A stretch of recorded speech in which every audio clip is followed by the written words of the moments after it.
à tous et bienvenue dans cette nouvelle vidéo. Je suis Marine Hilario, journaliste à l'Étudiant et aujourd'hui nous allons corriger ensemble l'épreuve de philosophie de la filière technologique au bac.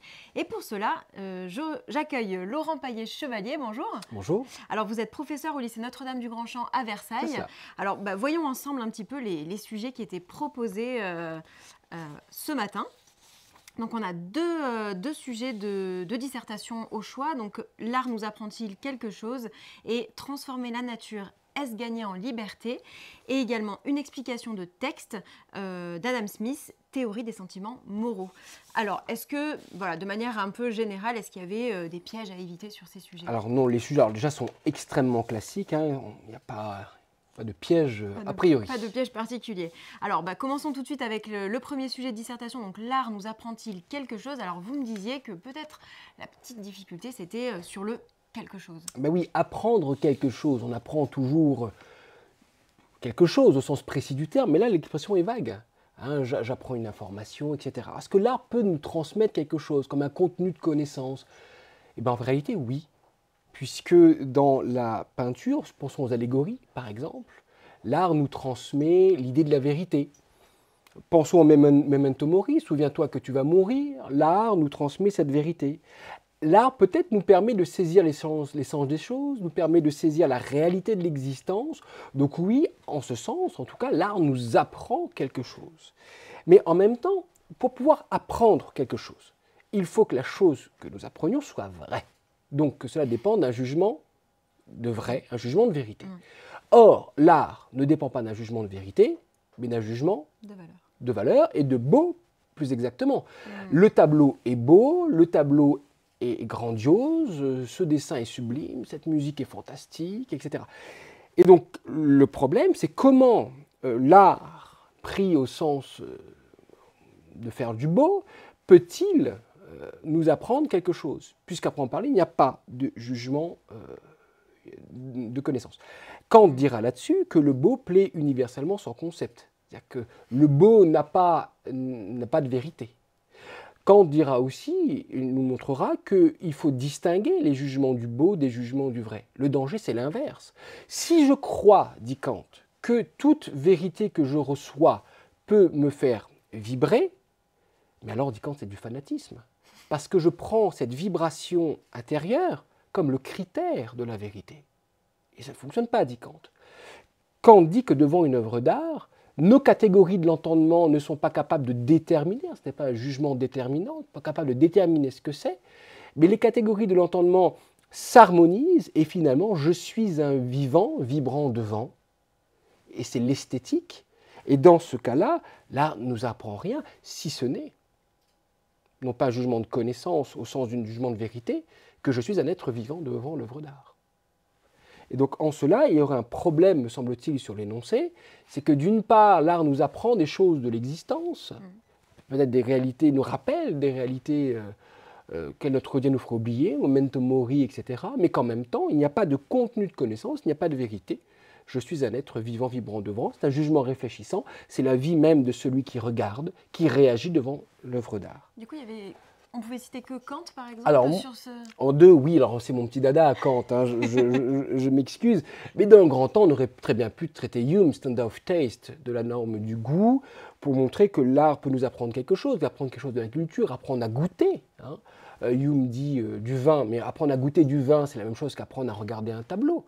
Ça demande en fait de l'habitude, un va-et-vient constant vers l'œuvre d'art. Et dit Hume, il y a des experts, ceux dont le goût est assez affiné pour pouvoir saisir la petite chose qu'il y a derrière qu'on ne voit pas bien et qui ont une grande culture. Donc oui, j'aurais peut-être fait le premier moment avec Hume. Mais alors comme solution à tel problème, comment est-ce qu'on peut s'en sortir? Le verbe apprendre. Je pense que le verbe apprendre, il faut aussi peut-être l'entendre au sens réflexif. Ça m'a appris quelque chose. Quand on a dans nos situations ordinaires, en disant ça m'a appris quelque chose, mais qu'est-ce que ça m'a appris? Ça m'a donné le sens, la signification.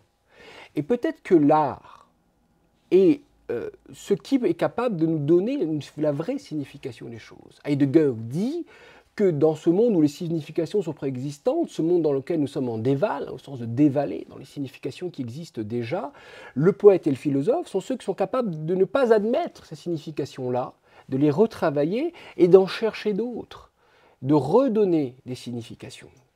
Et on pense à un auteur comme Milan Kundera dans La soutenable légèreté de l'être, qui travaille l'insignifiance même de nos existences. D'ailleurs, son dernier roman s'appelle Le sens de l'insignifiance, qui travaille même l'insignifiance de nos existences au point de montrer que dans cette insignifiance est le sens. Donc en 3, on pourrait très bien pu montrer que l'art nous apprend quelque chose, mais ce qu'elle nous dévoile, le sens des choses, le sens de notre existence, le sens à la fois comme orientation et à la fois comme signification. Très bien. On passe au sujet 2 ? Passons au sujet 2, qui est tout aussi passionnant. Effectivement, transformer la nature, est-ce gagner en liberté? Alors là, est-ce qu'il y avait une difficulté un peu spécifique sur ce sujet-là? Alors si j'étais taquin, je dirais la virgule. Mais La virgule. je ne serai pas taquin aujourd'hui. Mais effectivement, la virgule pose problème. Est-ce qu'il s'agit d'une conséquence logique, etc. Dans le sujet, je pense que la porte d'entrée la plus simple, c'est transformer. Transformer, changer de forme. Et changer de forme, c'est rendre les choses conformes à mon vouloir et non pas à ce qu'elles sont. Hein, c'est ce que dit Hegel à la fin de l'esthétique, projeter dans le monde les déterminations de notre conscience pour ôter à ce monde son caractère farouchement étranger. Et donc, je vais transformer le monde pour le rendre conforme à mon esprit, et là, je vais gagner en liberté. L'exemple typique que donne Hegel à la fin de l'esthétique, c'est le tatouage. Qu'est-ce que c'est que le tatouage si ce n'est quelque part transformer son corps pour lui donner la signification que je voudrais lui donner. Mais là, il y a un petit problème logique.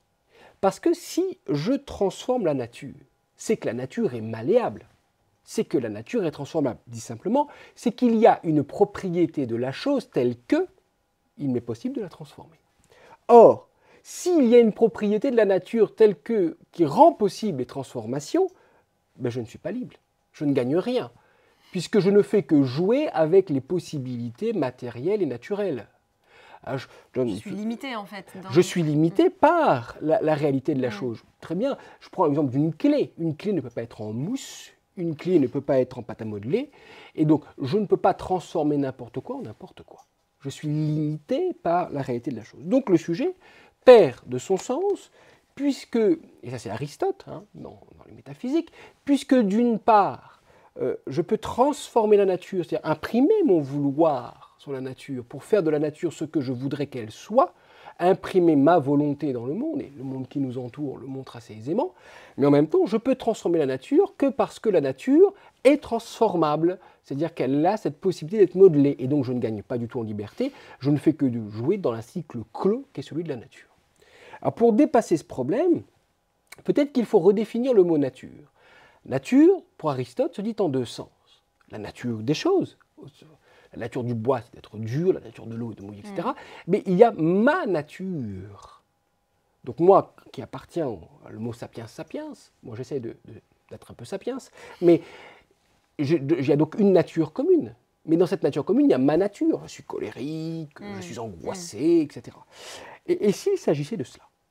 Et si on lisait le sujet de telle manière qu'on pourrait dire transformer la nature au sens de ma nature pour gagner en liberté. Mais ma nature, c'est la possibilité d'être modelé, transformé par moi-même, afin d'atteindre un bien que je pourrais voir. Mais dans ce cas-là, gagner la liberté ou gagner en liberté est une disposition animée, est une disposition de l'âme en vue de trouver cette liberté. Et donc je réalise ce que je suis en me transformant moi-même pour atteindre cette liberté. Et là, on a en écho toute la thèse stoïcienne, qui consiste justement à prendre possession de ce qui dépend de nous, de l'activité spirituelle, pour pouvoir orienter la vie conformément, dit Épictète dans son manuel, au principe directeur. Très bien. Merci beaucoup. Et maintenant, l'explication de texte? L'explication de texte. Alors, vous me disiez que c'était un peu complexe comme texte. Disons que le texte est un peu technique, dans la mesure où ce qui est en jeu dans le texte, il faut vraiment aller le chercher. Et il fallait faire attention, je crois, au texte, d'abord au temps des verbes. Parce que, déjà, la ligne première, il y est un degré de négligence qui paraîtrait, donc attention, paraîtrait, c'est pas qui paraît Donc, ce n'est pas la thèse que soutient l'auteur. Et donc, le texte est assez subtil. Alors, il émet une supposition, là. Il émet une supposition. Il commence par une hypothèse. Et donc, déjà, quel est le problème général du texte? La question dans le texte est celle de la sanction juridique, et pour être clair, la sanction pénale. La question, qui est une question classique en théorie du droit, en philosophie du droit, est-ce que dans l'acte est contenue la sanction? Pourquoi? Parce qu'il a dans ce cadre-là du texte un acte qui est fait par négligence. Est-ce que l'acte par négligence contient la sanction? Puisque l'acte par négligence peut avoir des conséquences. Est-ce qu'il est sanctionnable? Est-ce qu'il est sanctionnable sans même qu'il y ait eu des conséquences, ouais. Puisqu'il porte en germe, ou dirait-on, il pourrait porter en germe des conséquences graves. Le début du texte commence donc par cette supposition. Il est un degré de négligence qui paraît mériter une punition, quoique cette négligence n'occasionne aucun dommage à personne. C'est l'hypothèse de départ. Elle prend un cas, je pense, le cas le plus grotesque qui puisse y arriver, le plus scandaleux, le plus évident, c'est quelqu'un qui lance une pierre. C'est un cas que tout le monde peut comprendre. Si je lance une pierre d'un toit sans crier garde, je prends le risque de blesser quelqu'un. Et n'importe qui dira, mais qu'on arrête, c'est idiot, il va blesser quelqu'un, immédiatement qu'on arrête. Dans l'idée de blesser quelqu'un, Adam Smith précise, c'est la sécurité des autres et le bonheur. Attention, il met les deux. Parce que le bonheur, dans la théorie de Smith, est collectif. La sécurité des autres, j'en suis responsable par mon comportement, puisque je vis en société, etc. Donc il semble que dès le début, cet acte enfreint moralement et légalement tous les principes. Je vais atteindre au bonheur de l'autre, je vais atteindre à la sécurité de l'autre. Mais là, il va chercher la logique immédiatement d'une telle action. Il dit « Aucun homme de bon sens ne voudrait risquer cela, du sens de ce qui est dû à ses semblables, l'équivalent d'un dessein malveillant, etc. » La thèse ou la logique juridique qu'il en sort, c'est que tout acte malveillant, ou plutôt toute conséquence, a sa racine dans un acte malveillant. C'est-à-dire que si je fais un acte mauvais, c'était malveillant. Mais cette malveillance peut être aussi faite par négligence. Donc, il semble là qu'on ait une logique juridique. Mais que dire de cette logique juridique? Cette logique juridique peut-elle s'appliquer réellement? Pour parler comme un mathématicien, peut-on faire la réciproque? Si dans un acte qui cause un accident, je peux en remonter à la volonté qui en est la cause, est-ce que je peux condamner la volonté mauvaise avant même qu'il y ait un acte? Et alors là, voilà ce qu'il dit à la fin, et il montre en fait la contradiction de ce principe. Bien que ce soit sans nul doute excessivement sévère, ce n'est pas du tout contraire à nos sentiments naturels, c'est-à-dire d'arrêter la personne qui aurait causé un accident suite au fait d'avoir lancé une pierre. Mais l'inverse n'est pas possible. C'est-à-dire que l'inverse n'est pas possible, même si la volonté peut causer un dommage, on ne peut pas finalement antécédemment la sanctionner. Ce qui renvoie au simple principe juridique que le droit ne peut avoir lieu qu'au moment où il y a eu réellement un délit, réellement un accident. Et que la simple acte de négligence et de malveillance ne peut pas être sanctionné, attention, à la hauteur de l'accident, puisqu'ici il est question de peine de mort dans cette vieille loi de l'Écosse. Mais ça ne veut pas dire que la chose n'est pas sanctionnable. Ça veut donc dire que le texte présuppose probablement un degré de justice. Et que si on ne peut pas sanctionner tout acte à la hauteur des conséquences possibles, ça ne veut pas dire que tout acte est neutre sur un point de vue social, juridique et légal. Et c'est déjà le cas de toute façon aujourd'hui. Enfin, ça vient aggraver s'il devait y avoir conséquences. Exactement. Ce que vous dites est juste. Si dans un accident de la route, un individu était alcoolisé, l'alcool serait une circonstance aggravante de l'accident. Voilà. Mais quelqu'un qui boit sur la route, qui ne provoque pas d'accident, sera arrêté pour ivresse publique, une sanction à la hauteur de son comportement et non pas une sanction à la hauteur des conséquences possibles de son comportement. Okay. Eh bien, écoutez, merci beaucoup Laurent pour tous ces éléments de correction. Je vous rappelle que le corrigé écrit de l'épreuve de philosophie est aussi disponible sur le site de l'étudiant.fr. Merci à tous de nous avoir suivis et je vous dis à très bientôt dans une nouvelle vidéo.